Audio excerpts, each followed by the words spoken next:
Hello friends, class 9 ICSE से अपना नया लेक्चर स्टार्ट करते हैं। जो चैप्टर चल रहा है वो है rational and irrational numbers. Last lecture में एक्सरसाइज 1.4 के क्वेश्चन नंबर 4 तक कंप्लीट हो गया था। स्टार्ट करते हैं क्वेश्चन नंबर 5। लेकिन क्वेश्चन नंबर 5, क्वेश्चन नंबर 6 और क्वेश्चन नंबर 7 ये तीनों क्वेश्चन एक ही पैटर्न पर बेस्ड है। आपको ये पहचानना है कि नंबर रैशनल है, इरैशनल है, टर्मिनेटिंग है, नॉन टर्मिनेटिंग है। तो सबसे पहले क्वेश्चन नंबर 5, 6, 7 करने से पहले मैं आपको पूरा कंसेप्ट सिखाता हूं रैशनल और इरैशनल का।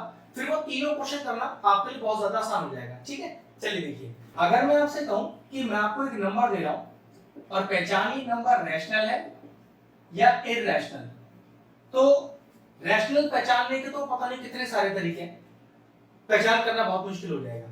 लेकिन उस नंबर को इरैशनल पहचानने के सिर्फ 3 तरीके हैं। अगर तीनों में से कोई भी एक पहचान लग गई तो पक्की बात नंबर इरैशनल ही होगा। लेकिन अगर तीनों में से कोई पहचान ना लगी तो पक्की बात नंबर रैशनल होगा। ठीक है, तो नंबर को रैशनल पहचानने से बढ़िया हम उसमें इरैशनल पहचानने की तीनों तरकीब लगा लेते हैं। मैच कर जाती है तो इरैशनल तो है ही है, और नहीं मैच करती तो पक्की बात नंबर आपका कैसा है, रैशनल। तो चलिए स्टार्ट करते हैं। पहली पहचान जिससे आप ये पहचानोगे कि इरैशनल है या नहीं, ठीक है, वो ये कि वो नंबर जो इरैशनल है वो हमेशा रूट के अंदर होगा। अगर नंबर रूट के अंदर है, और ध्यान भी रखना है कि वो रूट गायब ना हो जाए उसका। जैसे कि देखो, मैं आपसे कहूं व्हाट अबाउट रूट 4, तो आप कहोगे सर आपने पहचान दी है रूट के अंदर का नंबर तो इरैशनल होता है। लेकिन देखो रूट 4 का रूट गायब हो जाएगा। क्यों? रूट 4 को आप 2 लिख सकते हो। अब 2 पे तो कोई अंडर रूट है नहीं, तो ध्यान रखो रूट 4 एक रैशनल नंबर ही कहलाएगा। तो ये ध्यान रखना है कि नंबर पर रूट जरूर हो, लेकिन वो रूट गायब ना हो जाए किसी भी तरीके से। ठीक है, और अगर गायब नहीं होगा तो समझ लीजिए कि रूट के अंदर का नंबर, और अगर रूट गायब ना हो तो वो हमेशा कहलाएगा इरैशनल। तो पहली पहचान इरैशनल की ये है कि नंबर के ऊपर रूट लगा होगा और वो रूट उसका हट नहीं सकता। ठीक है, चलिए दूसरी पहचान ये कि नंबर पहली बात तो फ्रैक्शनल होना चाहिए। ठीक है, न्यूमरेटर अपॉन डिनोमिनेटर का फॉर्म होना चाहिए और उसके डिनोमिनेटर में जीरो नहीं होना चाहिए। न्यूमरेटर में कोई भी टर्म हो सकता है, ठीक है, लेकिन डिनोमिनेटर में जीरो अगर है तो वो नंबर कहलाएगा इरैशनल। ठीक है, ये दूसरी पहचान थी कि डिनोमिनेटर में किसी भी फ्रैक्शन नंबर के जीरो ना हो। अगर जीरो है तो वो है इरैशनल। चलिए तीसरी पहचान देखें। अब तीसरी पहचान क्या है कि नंबर फ्रैक्शनल तो जरूर होगा, लेकिन ध्यान रखना एग्जैक्टली कट जाएगा। अगर कट गया तो हो गया टर्मिनेटिंग नंबर, और टर्मिनेटिंग होगा तो कैसा कहलाएगा, रैशनल। लेकिन अगर कट गया तो रैशनल, और नहीं कटा तो बस यही कहानी हमारी आएगी, नॉन टर्मिनेटिंग। ठीक है, तो नॉन टर्मिनेटिंग नंबर हमेशा ध्यान रखना इरैशनल होते हैं। लेकिन यहां भी एक छोटा सा ट्विस्ट है। नॉन टर्मिनेटिंग फिर दो तरीके के होते हैं, रिपीटिंग और नॉन रिपीटिंग। रिपीटिंग मतलब रेकरिंग, और नॉन रिपीटिंग मतलब नॉन रेकरिंग। तो ध्यान रखना नॉन टर्मिनेटिंग तो है, डॉट डॉट डॉट डॉट तो आ रहा है, लेकिन रिपीटिंग आ रहा है। और नॉन टर्मिनेटिंग रिपीटिंग डेसिमल कैसे होते हैं, रैशनल होते हैं, जिसको p बाय q की फॉर्म में लिखा जा सकता है। लेकिन नॉन टर्मिनेटिंग नॉन रिपीटिंग कैसे होते हैं, वो होते हैं इरैशनल। देखो पहचान देता हूं, नॉन टर्मिनेटिंग रेकरिंग की या नॉन टर्मिनेटिंग रिपीटिंग की, जैसे कि 4.32 32 32 32 डॉट डॉट डॉट डॉट, या फिर हम कैसे लिखते हैं 4.32 का बाद। अब है तो डॉट डॉट डॉट, मतलब है तो नॉन टर्मिनेटिंग, कटेगा तो नहीं, लेकिन तो रिपीट होता चला जा रहा है। तो नॉन टर्मिनेटिंग रिपीटिंग या फिर नॉन टर्मिनेटिंग रेकरिंग वो कैसे होते हैं, रैशनल। लेकिन नॉन टर्मिनेटिंग नॉन रिपीटिंग या फिर नॉन टर्मिनेटिंग नॉन रेकरिंग ये कैसे होते हैं, देखो 4.312 4012 dot dot dot dot dot dot, तो इसमें भी आ रहा है। इसका मतलब है तो ये भी नॉन टर्मिनेटिंग, लेकिन देखो कोई रिपीटिशन हो रहा है इसकी तरह, नहीं कोई रिपीटिशन नहीं है। तो ये हो गए नॉन टर्मिनेटिंग नॉन रिपीटिंग या फिर नॉन टर्मिनेटिंग नॉन रेकरिंग। और नॉन टर्मिनेटिंग नॉन रेकरिंग कैसे होते हैं, इरैशनल नंबर। बस यही आपको 3 पहचान देखनी है आगे आने वाले क्वेश्चनों में कि नंबर रैशनल है या इरैशनल। तो नियम क्या था, रूट होना चाहिए लेकिन रूट गायब नहीं होना चाहिए तो इरैशनल, डिनोमिनेटर में जीरो होगा तो इरैशनल, और नंबर नॉन टर्मिनेटिंग होना चाहिए, कटना नहीं चाहिए, और नॉन रिपीटिंग भी होना चाहिए या फिर नॉन रेकरिंग होना चाहिए, कुछ भी बोल सकते हैं, तो है इरैशनल। उनको छोड़ दो तो सारे नंबर कैसे, रैशनल। तो ये लीजिए। तो चलिए अब अपनी एक्सरसाइज स्टार्ट करते हैं। क्वेश्चन नंबर 5 का पहला पार्ट लिख दिया है बताना क्या है कि state which of the following are irrational. तो इररेशनल वाली पहचान, चलिए देखिए। पहला, रूट तो लग रहा है लेकिन चेक कर लो कहीं रूट गायब तो नहीं हो जाएगा। तो देखो √4 is 2 और √9 is 3, ऑब्वियस सी बात है रूट तो उसका गायब हो गया है, तो पक्की बात ये तो एक रैशनल नंबर है। चलिए छोड़िए, अब ये तो पहले से p बाय q की फॉर्म में है, मतलब फ्रैक्शनल नंबर ही दिया हुआ है, तो कोई दिक्कत ही नहीं है, ये तो है ही आपका रैशनल। और ध्यान रखना रैशनल है इररेशनल का इस माइनस साइन से कोई फर्क नहीं पड़ेगा, माइनस वाला भी हो सकता है ना भी हो तब भी चलेगा, ठीक है। तो ये भी चेक करने की जरूरत नहीं है क्योंकि ये तो ऑलरेडी p बाय q की फॉर्म में लिखा हुआ है। यहां देखो क्या ऊपर का रूट गायब हो सकता है? नहीं। नीचे का बिल्कुल हो सकता है, लेकिन रूट तो क्वेश्चन में मौजूद है ना, तो अगर रूट मौजूद है तो नंबर कैसा हो गया? इररेशनल, ठीक है। रूट 16/5, तो देखो ऊपर का रूट तो गायब हो जाएगा 4 आएगा, लेकिन नीचे का रूट नहीं गायब हो पाएगा। तो मैंने क्या कहा था, अगर आपके नंबर पे रूट है तो समझ जाना नंबर कैसा है? इररेशनल। ये लीजिए हो गया पूरा। चलिए क्वेश्चन नंबर 5 का सेकंड पार्ट में लिख दिया है, ठीक है। पहली बात तो इस माइनस से तो कोई फर्क पड़ता नहीं रैशनल इररेशनल पे, वो तो रखा रहने दो बाहर। चेक करो क्या रूट जो लगा हुआ है पूरा वो एलिमिनेट हो सकता है? तो ऊपर का रूट देखो वो कहीं गायब नहीं हो पाएगा, नीचे का रूट तो 7 हो जाएगा, लेकिन ऊपर का रूट रहेगा, और अगर नंबर पे रूट है तो वो है इररेशनल। अब ये 3/200 ये तो p बाय q का फॉर्म में है, सिंपल सी फ्रैक्शन फॉर्म में आ गया, तो ठीक है ये तो डायरेक्ट रैशनल हो गया, चेक करने की जरूरत नहीं है। 25/3 ऊपर का रूट तो चला जाएगा, लेकिन नीचे का रूट कैसा रहेगा? वो नहीं जा पाएगा, √3 को कुछ नहीं लिख पाओगे आप, ठीक है। तो ये हो गया इररेशनल। अब ये माइनस रैशनल इररेशनल का माइनस से कोई फर्क पड़ता नहीं। अब ये हो गया ऊपर का रूट हो गया 7 और नीचे का हो गया 4, बिल्कुल देखो नंबर से पूरा पूरा रूट चला गया, तो ये कैसा हो गया? रैशनल। बस आपको जो मैंने पहचान दी है रैशनल इररेशनल की उसको ध्यान रखो, फिर कैसा भी कोई नंबर आ जाए आपको फर्क पड़ेगा ही नहीं, आपको बड़े आसानी से क्वेश्चन हो जाएगा। चलिए 6 क्वेश्चन बोर्ड पे लिख दिया है, क्या कह रहा है कि state which of the following can change into non terminating non recurring, मतलब कटेगा भी नहीं और रिपीट भी नहीं होगा, तो मतलब ये तो होंगे ही होंगे आपके कैसे? इररेशनल नंबर, ठीक है। तो बस बता लें कि कौन कौन से ऐसे हो सकते हैं। तो पहला क्वेश्चन है कि -3 √2 को पहचानना है कि ये नॉन टर्मिनेटिंग नॉन रिकरिंग है कि नहीं, तो जवाब तो हाँ है, वो कैसे वो बताता हूं। सबसे पहले देखो जरा -3 को रहने दो और √2 का वैल्यू निकालो। अब √2 की वैल्यू को पहले आप डिवाइड करो स्क्वायर रूट वाले तरीके से और देखो उसका वैल्यू कितना आ रहा है। ये आपके पास आएगा 1.414213 और सो ऑन चलता चला जाएगा, ठीक है। अब देखो यहाँ पर किसी भी तरीके का आपको रिपीटिशन नहीं दिखाई दे रहा, dot dot dot dot dot का मतलब है नॉन टर्मिनेटिंग है, और रिपीटिशन है नहीं, एक बार 4 1 है, एक बार 4 1 है, एक बार 4 2 है, एक बार 1 3 है, ऑब्वियसली बात रिपीटिशन भी नहीं है। और अगर इसको इससे मल्टीप्लाई भी करोगे -3 से तो कोई फर्क नहीं पड़ेगा, ये रिपीट नहीं होंगी वैल्यूज कभी भी आपकी। इसका मतलब ये क्या हो गया? ये नॉन टर्मिनेटिंग और नॉन रिकरिंग हो गया। नॉन रिकरिंग मतलब नॉन रिपीटिंग, तो जो नॉन टर्मिनेटिंग नॉन रिकरिंग होते हैं वो इररेशनल होते हैं। तो देखो क्वेश्चन आपसे क्या कह रहा है कि state which can change into non terminating non recurring, तो yes -3 of √2 is non terminating non recurring decimal. चलिए नेक्स्ट क्वेश्चन देखिए, रूट तो होल पर है लेकिन देखो रूट इसका गायब हो सकता है। 256 डायरेक्टली किसका स्क्वायर रूट है? 16 का स्क्वायर रूट है, और 81 9 का, तो ये तो p बाय q का फॉर्म हो गया। और जो नंबर ऐसे p बाय q की फॉर्म में लिखे होते हैं वो हो सकते हैं नॉन टर्मिनेटिंग, लेकिन वो हमेशा कैसे होते हैं? Non terminating repeating decimal. तो पक्की बात है ये आपका आंसर नहीं है। चलिए थर्ड पार्ट लिखा है इसका मैंने, रूट ऑफ 27 into 16। तो देखो जरा ध्यान से, पहले इसके फैक्टर बनाते हैं। तो 3 3 से 9 3 से 27 into 4 into 4।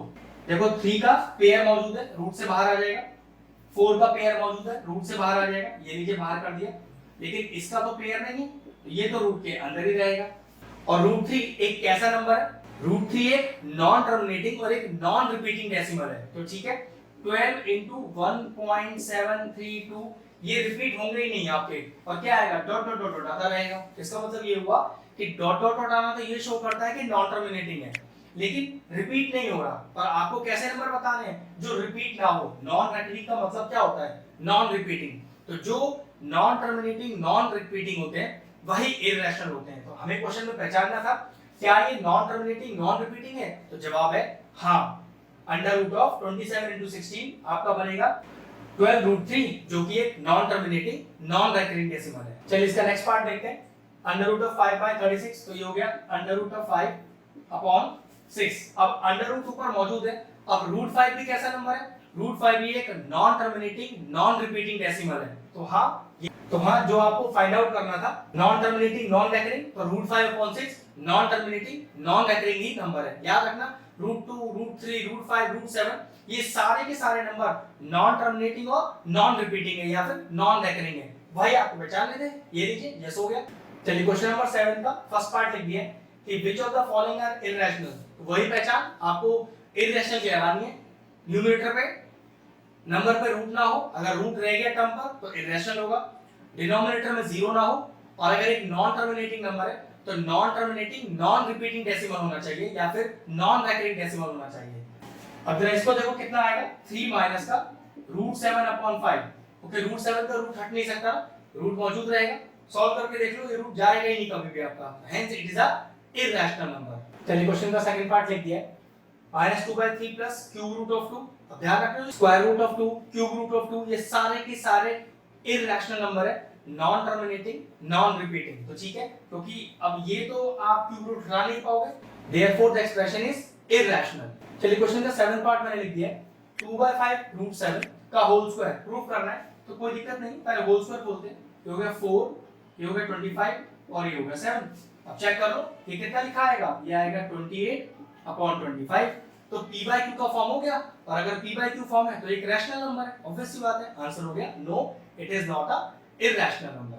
तो बचे हुए क्वेश्चन आप अपने आप कर लीजिएगा, बस पहचान लगाकर। मैंने आपको हिंट ट्रिक सब बता दिया, कंसेप्ट भी प्रॉपर बता दिया। अब क्वेश्चन नंबर 5 6 और 7 आपका परफेक्ट हो जाना चाहिए, जिसमें से आपको यही पहचानना है कि नंबर रैशनल है या इररेशनल है। चलिए हम नेक्स्ट क्वेश्चन की तरफ बढ़ते हैं। चलिए क्वेश्चन नंबर 8 मैंने बोर्ड पे लिख दिया है, प्रूफ करना है कि क्यूब रूट ऑफ 2 एक इररेशनल नंबर है। तो पूरा एक स्टेटमेंट है, इसको लिखने का तरीका है, बिल्कुल करके दिखाता हूं। आसान सा ही क्वेश्चन है। तो सबसे पहले क्या लिखेंगे, सपोज कि क्यूब रूट ऑफ 2 है ना, तो इसको मैं कैसे लिखता हूं, 2 की पावर 1/3 ऐसे लिख लेता हूं, थोड़ा सॉल्व करना भी आसान रहेगा। तो suppose cube root of 2 is क्या है, रैशनल है, मैंने सपोज किया। और अगर ये रैशनल है तो इसे किस फॉर्म में लिखा जा सकता है, इसे p/2 की फॉर्म में लिखा जा सकता है। देन 2 की power 1/3 can be written in the form of p/q, जिसमें ये p/q क्या है, ये p और q है आपके लिए को प्राइम इंटीजर्स। अब को प्राइम इंटीजर कौन होते हैं, को प्राइम इंटीजर वो होते हैं जिनके पास एक ही कॉमन फैक्टर होता है, और वो एक कॉमन फैक्टर भी 1 ही होना चाहिए। ठीक है, ध्यान रखिएगा, अभी प्रूफ करके दिखाऊंगा। And q is not equal to 0। तो ये लाइन आपको हमेशा लिखनी है कि p and q are the two co prime integers where q is not equal to 0। Now ये 1/3 हटाओ इसका, तो क्या करूंगा, क्यूबिंग ऑन बोथ साइड। तो देखो कितना आ जाएगा, 2 की पावर 1/3 की होल पावर 3 और p/q की भी होल पावर 3। तो 1/3 से 3 चला गया, कितना आ गया 2, और ये हो गया pq अपॉन qq। अब मैं जरा दोनों की जगह चेंज करता हूं, 2 की जगह नीचे रख देता हूं और q के क्यूब को इधर ले आता हूं। तो देखो ये क्या हो गया, qq is equal to pq/2। अब जरा यहां पर एक स्टेटमेंट मुझे लिखनी है, तो क्या 2 pq को डिवाइड कर रहा है, तो जवाब है हां। तो क्या p को भी करेगा, तो हां बिल्कुल करेगा। तो लिखोगे हियर 2 डिवाइड्स किसको, pq को, देन या और 2 डिवाइड्स p। ध्यान रखिए यही हमारी मेन लाइन है, 2 डिवाइड्स p, क्योंकि हमने पहले क्या रखा है कि p एंड q दो को प्राइम इंटीजर है और उनके पास सिर्फ एक ही डिवाइजर होना चाहिए, और वो डिवाइजर भी सिर्फ 1 ही होगा। क्योंकि मैंने देखो प्रूफ कर दिया कि 2 p को डिवाइड करता है। ठीक है, अभी पार्ट रह गया, इसको और देखते हैं। Now put p is equal to 2k। 2k क्यों डाला, 2 इसलिए डाला क्योंकि 2 की पावर 1/3 प्रूफ कर रहे हैं। अगर 3 की पावर 1/3 करते तो 3k डालता। ठीक है, कांस्टेंट को रिड्यूस करेंगे और k अपना साथ रखेंगे। अब इस p की वैल्यू को इसमें या इसमें किस में भी डाल दो, चलो मैं नीचे वाले में डालता हूं, चॉइस है आपकी। ठीक है, मेक इट इक्वेशन 2। तो putting the value of p is equal to 2k in equation 2। Put करिए, तो qq is equal to p की जगह में डाला 2k की होल पावर 3/2। अब देखिए कितना आएगा, qq is equal to 8k3/2। अब जरा ध्यान से देखना, ये 4 टाइम्स चला गया, और यहां से आप क्या लिखो, 2 into 2k क्यूब लिख दो इसको। ठीक है, इसका लॉजिक आपको अभी समझ में आ जाएगा। एक 2 को नीचे लिया इस तरह से, तो मैं ऐसा बोल सकता हूं यहां पर 2 डिवाइड्स q क्यूब, तो जवाब है हाँ। तो क्या 2 डिवाइड करेगा q को? बिल्कुल करेगा। अगर 2 q के क्यूब को डिवाइड करता है तो q को भी करेगा। जैसे देखो इस 2 ने p क्यूब को डिवाइड किया था तो फिर p को भी डिवाइड करेगा। तो सेम यहाँ पर अगर 2 q के क्यूब को डिवाइड कर रहा है तो फिर q को भी करेगा। तो लिखेंगे हियर 2 डिवाइड्स किसको? q के क्यूब को, देन 2 आल्सो डिवाइड्स किसको करेगा? q को भी करेगा। और मेक इट इक्वेशन 1 2 मान चुके, 3 मान लीजिए, बस आपका जवाब आ गया। फ्रॉम इक्वेशन 1 एंड 3 लिखना है proper. From equation 1 and 3 p and q have one more common factor 2 other than 1। हमने कहा था ना कि p और q दो कोप्राइम इंटीजर है तो उनके पास तो सिर्फ एक ही कॉमन फैक्टर हो सकता है और वो भी कौन हो सकता है? 1। लेकिन हमने प्रूव कर दिया कि p और q को 2 पे डिवाइड कर रहा है तो इनके पास तो एक और कॉमन फैक्टर आ गया जो पॉसिबल ही नहीं है कोप्राइम इंटीजर्स के केस में। तो हमारा सपोजिशन गलत हो गया और क्यूब रूट ऑफ 2 एक इररेशनल नंबर हो गया। तो अब स्टेटमेंट लिख लीजिए, मैं बिल्कुल प्रॉपर स्टेटमेंट बोल रहा हूं कि from equation 1 and 3 p and q have one more common factor 2 other than 1 which is impossible in the case of coprime, hence our supposition is wrong. Cube root of 2 is an irrational number.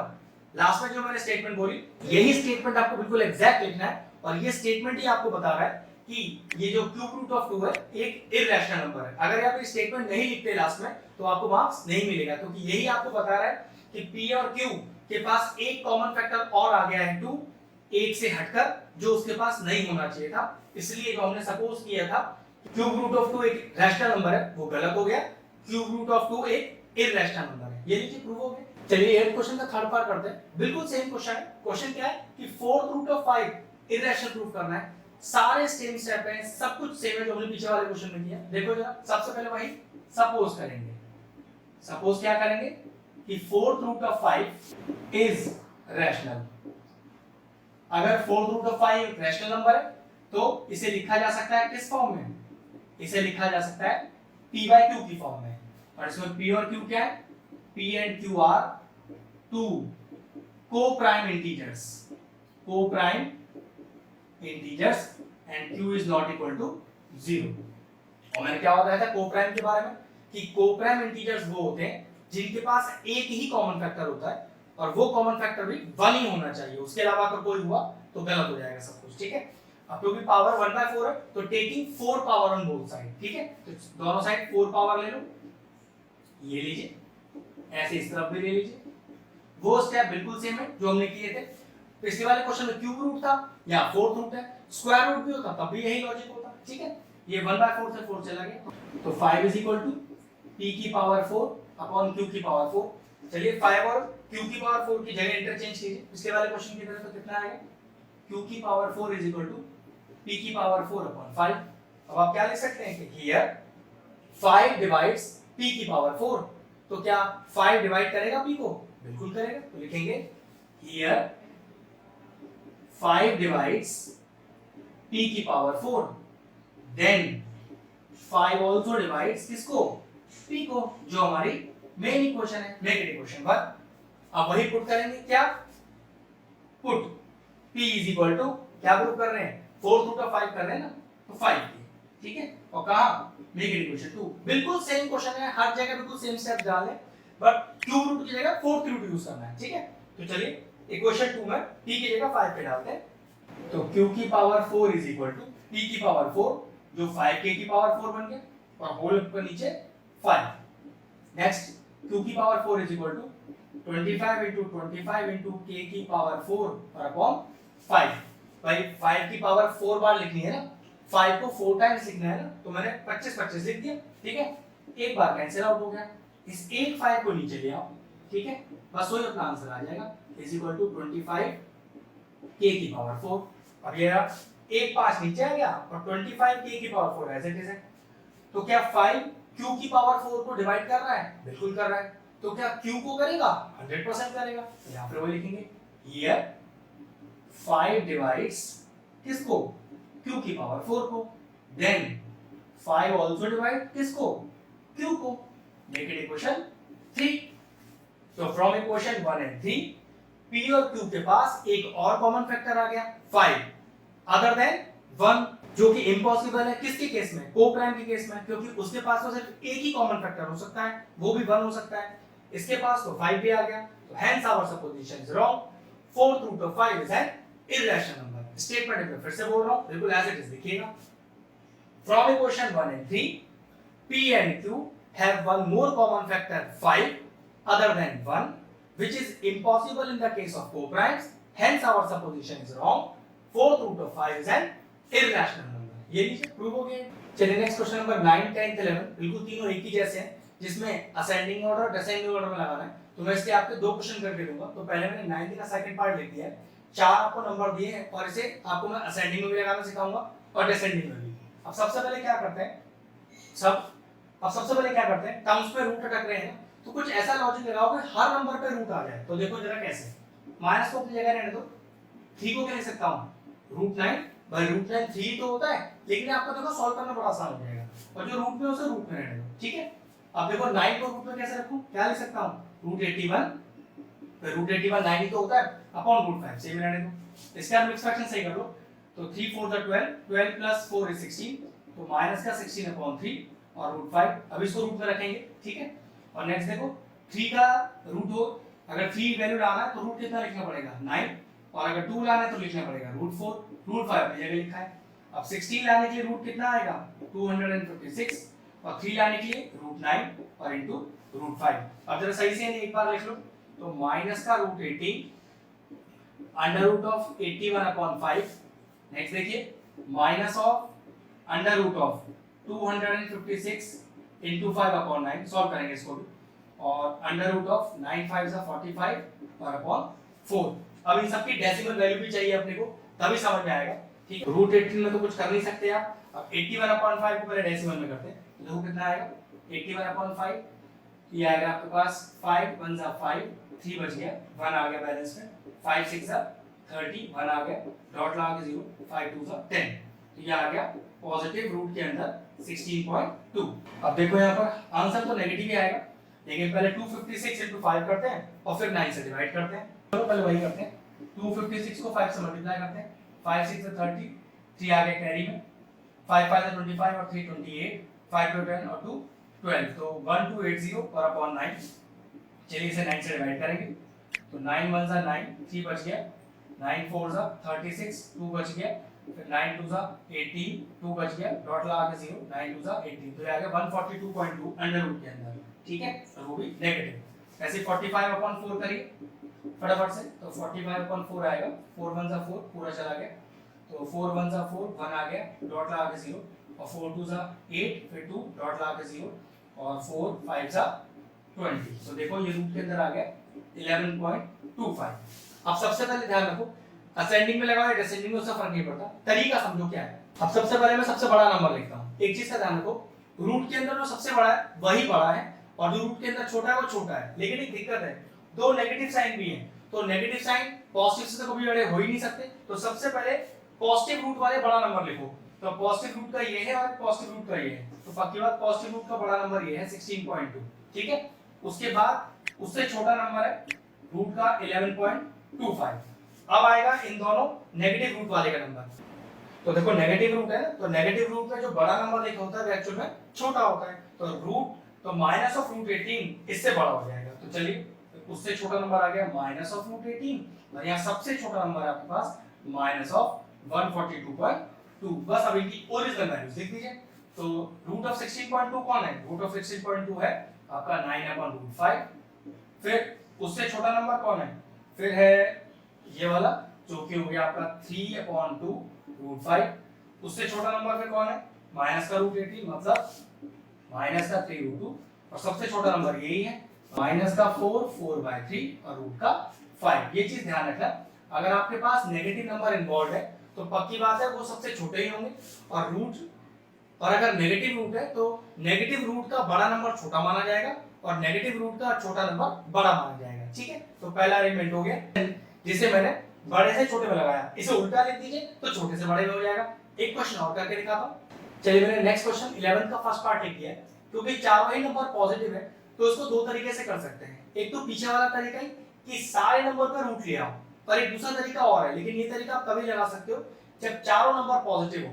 अगर negative number है कोई तो पक्की बात आप squaring नहीं कर सकते, आपको इन सब पे रूट लगाना पड़ेगा, ठीक है। तो दूसरा तरीका लगाते हैं जिसमें क्या करें, अगर चारों नंबर पॉजिटिव है तो स्क्वायरिंग करते हैं सारे नंबरों पे। तो देखो स्क्वायर करो कितना आएगा इसका, ये आ जाएगा आपके पास 81/2, इस पे स्क्वायर करो आएगा 9/4 × 5, इस पे स्क्वायर करो आएगा 16 × 3, और इस पे स्क्वायर करो आएगा 9 × 6/5। चलिए वैल्यू निकालिए इसकी, तो कितना होगा, तो 2 4 8, अब 1 लगा के नहीं जाएगा, पॉइंट लगा के 0 लगाना पड़ेगा, 2 5 10, तो ये कितना आ गया 40.5।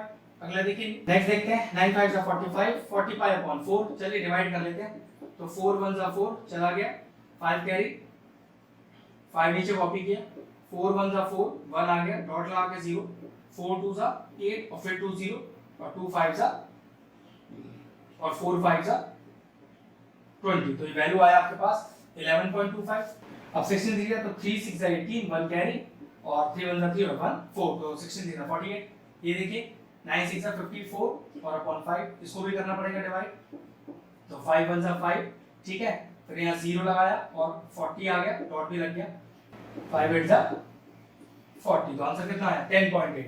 अब देखो क्योंकि सारे पॉजिटिव नंबर है तो बड़ा नंबर बड़ा हो गया, छोटा नंबर छोटा हो गया, तो सबसे पहले बड़ा लिख लेते हैं, तो 48 सबसे बड़ा है यहाँ पर, तो 48 सबसे बड़ा है जो इसकी वैल्यू है, फिर है यहाँ पर हमारे पास 40.5 जो ये है, उसके बाद है हमारे पास ये 11.25, और फिर सबसे लास्ट में है 10.8। बस इसको अरेंज भी इसी तरह से कर दीजिए, सबसे बड़ा 48 है तो 4√3, फिर उससे छोटा कौन है देखिए 40.5 तो 9/√2, फिर उससे छोटा नंबर कौन है 11.25 तो ये हो गया 3/2√5, सबसे छोटा कौन है 10.8 मतलब 3 × √6/5। ये मैंने बड़े से छोटे पे लिखा है, आप उल्टा करके लिख दीजिए छोटे से बड़ा भी हो जाएगा। ये लीजिए तीनों क्वेश्चन फिनिश हो गए आपके। चलिए एक्सरसाइज का सबसे आखिरी क्वेश्चन लिख दिया है, अरेंज इन असेंडिंग ऑर्डर, तो लिखा है √2, √3 एंड 6√5। तो हमें बताना है सबसे छोटा कौन, फिर उससे बड़ा कौन, फिर उससे बड़ा कौन। ऐसे क्वेश्चनों को सबसे पहले देखो ऐसे लिखो, 2 की पावर 1/3, 3 की पावर 1/2, स्क्वायर रूट लिखा है, और ये हो गया 5 की पावर 1/6। अब सबसे पहले क्या करें, इसकी जो पावर में नंबर है 3 2 और 6, इसका पहले एलसीएम निकालें, यही इस क्वेश्चन का लॉजिक है। 3 2 और 6, तो देखिए इसका एलसीएम कितना आएगा, देखिए 2 से करते हैं पहले, तो 2 1 2 और 2 3 6, अब 3 से करते हैं तो 1 1 और 1, तो देखो एलसीएम कितना आ गया इसका, तो एलसीएम ऑफ 3 2 6 कितना आ गया 6 ही आएगा। अब करना क्या है, ये जो भी आपका एलसीएम आया उसको ऊपर वाली पावर से मल्टीप्लाई कर दो, ठीक है, ये आप तरीका याद रख सकते हो। इनटू 6 किया, यहाँ पर भी देखो पावर कितनी है 1/2, इनटू 6 किया, यहाँ पर भी पावर कितनी है 1/6, और इसको भी इनटू 6 किया। अब ये कितना आ गया, ये आ गया 2 की पावर 2, 3 की पावर 3, फिर देखो अगला कितना आ गया 5, इसे क्या लिख सकते हो, इसे लिख सकते हो 4, इसे 27, और ये तो 5 ही रहेगा। तो देखो अब इसमें बड़ा कौन छोटा कौन बहुत इजी है बताना, तो देखो हमें असेंडिंग में रखना है, तो सबसे छोटा कौन है 4, फिर उससे बड़ा कौन है 5, और सबसे बड़ा कौन है 27। अब इनकी ओरिजिनल वैल्यू रखो, 4 किसकी वैल्यू थी, 4 किसकी वैल्यू थी, ये थी क्यूब रूट ऑफ 2, फिर उससे बड़ा कौन 5 जो किसकी वैल्यू थी 6√5, और सबसे बड़ा कौन था इसके अंदर 27 जो कि क्या है स्क्वायर रूट ऑफ 3। तो ये लीजिए एक्सरसाइज 1.4 पूरी फिनिश हो गई, ढंग से प्रैक्टिस कीजिएगा, बहुत छोटी छोटी बारीकियों वाले क्वेश्चन है जिसमें बेसिक्स जुड़ा हुआ है काफी सारा, ठीक है। लेक्चर फिनिश करते हैं। अगर हमारे व्यूअर्स को हमारे वीडियोस पसंद आ रहे हैं तो हमारे चैनल को सब्सक्राइब कर लें और साथ में लगे बेल आइकन को भी हिट कर दें। आपको अगर मैथ से जुड़ा कोई क्वेरी है किसी भी क्लास के लिए तो वो आप मुझे व्हाट्सएप कर सकते हैं, जो नीचे नंबर आ रहा है। आपका जो सोल्यूशन है मैं जल्दी से जल्दी देने का कोशिश करूंगा।